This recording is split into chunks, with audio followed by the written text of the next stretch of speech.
What's up everybody, I'm Josh Saleh and welcome to AdoramaXP. PlayStation just had their state of play for the summer and wow, tons of new games and games we already knew, but even more gameplay like Stray, which I'm so excited about, and Stray is actually going to be available for the premium and deluxe version of PS Plus plans for free, kind of like what Xbox does with Game Pass. Plus you have Resident Evil 4, the VR as well in development, Resident Evil Village VR in development, Street Fighter 6 we got to see, Final Fantasy 16, and so much more. Well, let's get into it. So starting off with a bang, Resident Evil 4 remake. We knew it was in the works, we knew it was rumored, but now we officially have live gameplay of it. Now it's a mix of gameplay and cinematics. Resident Evil 4, one of the best in the series arguably, and now we get to play the remaster or the remake. It looks absolutely beautiful. You can see they really focused on the detail of this.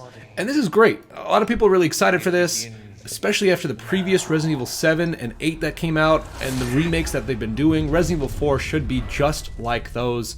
And we all remember the clunky controls of Resident Evil 4. Well, hopefully that is fixed and a lot better. Now we just have right now that it's going to be on PS5. We don't know if it's going to be on any other console, or if it's just a PS5 exclusive, or for how long that might be. But this is, if it is just PS5, that is a first next-gen Resident Evil game on a next-gen console. I cannot wait to see what they do with the DualSense controller as well for that game. We have a release date as well, March 24, 2023. Hopefully that doesn't get delayed. And then we transition to PSVR 2. We know it's in development. We kind of have some vague idea of what it looks like. We don't really have a cost of how much it is, but then we got a bunch of games for PSVR 2. Resident Evil Village 4 is being developed for PSVR 2, and Resident Evil Village, we got gameplay of Village in VR. I mean, the thing that is going through my head is the fetus scene, where the fetus is chasing you around. That would be the most horrifying thing in VR. Well, now you can play it in VR. Hopefully the controls aren't too clunky, but again, we haven't played on the PSVR 2 yet. We don't know how smooth, how nice it's going to be, how immersive it's going to be compared to other VR systems out there. Obviously the PSVR 2, the biggest competitor, is going to be the Oculus and the Oculus 2. Those are some incredible devices, so we'll see if it can compare. We also got The Walking Dead Saints and Sinners Chapter 2 Retribution for the PSVR. As you see, we see a little bit of gameplay mixed in with mostly trailers.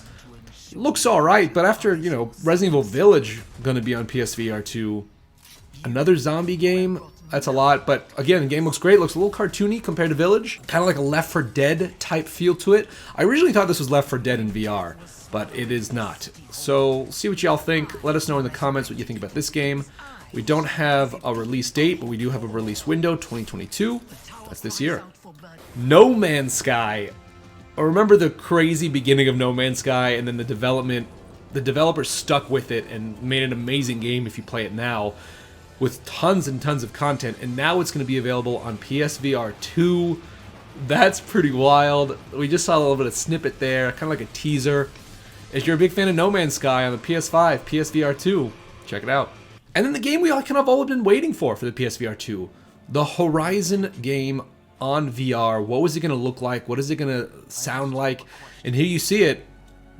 It's kind of hard going from Horizon Forbidden West, the most graphically stunning game, arguably, on next gen, to a VR Horizon game. Obviously, the graphics aren't going to be as crisp or as beautiful because it's different. It's on a different type of system. I don't know how I feel about this. I don't know how nice the controls are going to be, how the bow is going to react. Can I move around myself, or is it on a rail system? There's a lot of questions to be had here, but if you are a big fan of the Horizon series and you're gonna get the PSVR 2, this is kind of a no-brainer to get. Why would you get a PSVR 2 if you're not gonna get the games with it? So also the questions are like, how crazy is the upgrade system? How much of a Horizon game is this going to be? But, you know, it looks alright. How hard is it to track them with your bow and arrow? Imagine taking a Thunderjaw out in VR. That's pretty crazy. I just don't know how fluid and fast it's going to be. The whole thing about Horizon to me is to be able to move incredibly fast. I don't know how you'd be able to do that in VR. Horizon Call of the Mountain in VR. Guerrilla Games also announced a new major update for Horizon Forbidden West. You get New Game Plus, performance enhancements for visual modes. You get even more outfit looks that you can switch out. You can reset your skill trees. So for these people who want to get back into the Horizon story, you have ultra hard mode difficulty as well. For you to get back and play even more, they did this for God of War, and a lot of people went back to the game and loved it. You have new weapons and trophies. It's available now, so check out that free update. When I saw that Insomniac logo, I went crazy because they said the game is going to be on PC. So Marvel Spider-Man and Marvel Spider-Man Miles Morales will be available on PC. For all those Xbox fans or people who don't own a PS4 or PS5, can now play one of Marvel's greatest games on PC. It's so cool. I can't wait to see people play this more. They've already sold, I think, 33 million copies is what the last article said on IGN. I mean, the game's great. If you're a fan of Spider-Man, I mean, who isn't? This is a must-play. This is a must-play for any Marvel fan, any Marvel game. So check it out. Remastered PC, August 12th, 2022. Incredible. Now here's a game that's been on a lot of our radars, Stray. You play as this cat in this robotic side world that doesn't have any humans, or at least we don't think it has any humans because we don't see any. Kind of like a thriller, survival type game. Beautiful, beautiful game. The shadows, the lighting, you can really get a feel for this. Maybe some sort of alien life form on those walls. But we got to see some more gameplay with this, and what was kind of crazy, the biggest thing about this game is it's going to be free for that new PS Plus service that you get that comes out June 13th in North America.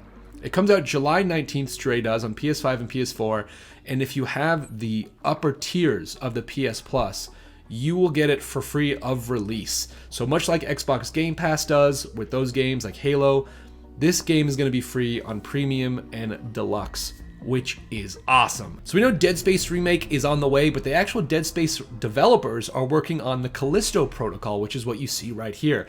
And you notice there are some elements that are going to resemble Dead Space, the health bar in the back of the neck, and just some brutal gore and nastiness and horror, which is what they're so good at. You're in this type of factory-esque machine building on some planet, we don't know where. Maybe you're trying to turn on the electricity again to get out, but you could just see the fear and the sweat. You're fighting maybe robots, definitely some beasts, some like infected, mutated people. Just like in Dead Space, you could just see the gore. Oh man, and what's interesting is it looks like you're relying heavily on a revolver rather than the bladed type of weapons from Dead Space. So it looks like maybe headshots are going to be way more important than limb shots. And you can just see the jump scares coming at you left and right, how dark it is, the lighting, the gore. This is going to be a horror game, maybe even scarier than Dead Space. And if they did what they did in Dead Space to Collisto Protocol, you can't go wrong. Oh, look at that, it's just so nasty. So this looks pretty cool. Looks absolutely insane. Collisto Protocol comes out December 2nd in 2022. Here's a fun little indie game. You're rollerblading around, shooting up some baddies. You got different ways that you can strategize, shooting off robots, people with shields. Looks like upgrades.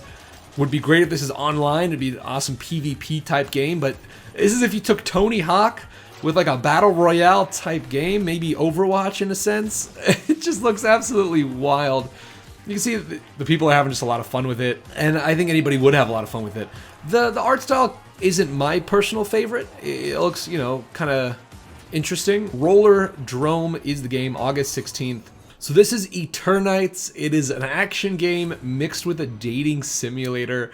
Comes out in early 2023. Reminds me a lot of like those really cool Devil May Cry type action games where, you know, especially the arm mechanic of it reminds me of Devil May Cry. Yeah, if you're a big fan of dating sims and anime type games, over the top storylines, this might be just for you. Eternight comes out in early 2023. You can hold R2 to hold hands. Hopefully you can find your true love in this game. And here is Street Fighter 6 actual gameplay from Capcom. It looks cool. A very much cartoony, colorful vibe to it, more so than previous Street Fighter games, but I think it actually works. I kind of love the color aspect of this and the slow motion parts of it. But here you have, you're running around, it looks like there's like a battle hub or some sort of online game center. So I wonder if it's going to be like an open world type thing where you can just kind of NBA Street battle people up. It very much looks like if NBA Street and Street Fighter combined, like a street game. Street Fighter, it makes sense. Here you have your iconic Street Fighter characters, and this is the part where you just see the really cool color behind these characters. It looks smooth, looks fast. I kind of like it. It has like a Splatoon vibe to it where you're kind of throwing paint around. I wonder if there's a element where you could turn that off if people don't want to play that, kind of like in GoldenEye where you could turn paintball mode off or on. But I love that color. Those would make some really cool wallpapers, especially if people record their gameplay, be able to just showcase it and take some really cool snapshots. So you have a world fighting ground, a battle hub. Street Fighter 6 2023 is the release date. Here's a nice little indie adventure game called Tunic. Looks like a Celeste type hob game where it looks like you're playing as a fox, going around exploring, trying to unlock new things, maybe ridding the world of evil. Comes out September 27th, and it looks like a little fun hob Celeste type game if you're a fan of those games. Sticking with indie games, here is A Letter to the Future, which comes out in autumn 2022. Looks like you're exploring the entire world, taking photos and recording audio of certain aspects of each area, trying to compile a story or a world for yourself. You're also interviewing strangers, taking their snippets, maybe making some sort of booklet or some sort of encyclopedia. Looks like a nice ASMR type game, looks kind of fun, a lot character driven, story driven for sure, and just that journey element where you're wanting to learn more about the world you're in. And that season, A Letter to the Future, autumn 2022. And then we got gameplay for Final Fantasy 16. Wow, whoa, whoa. Could you get any bigger than this?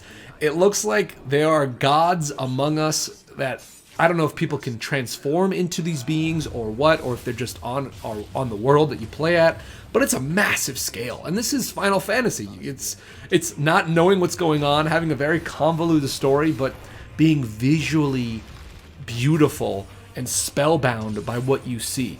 It looks like the combat is very much reminiscent of the previous Final Fantasy games, not necessarily turn-based, something where you can move fast in, all about speed and combos, and just tons of lighting on the screen. Now, those numbers and those lightings could get in the way. I've heard some people from previous Final Fantasy games saying, you know, it's too much going on the screen. You kind of lose track of what you're doing and where your character is.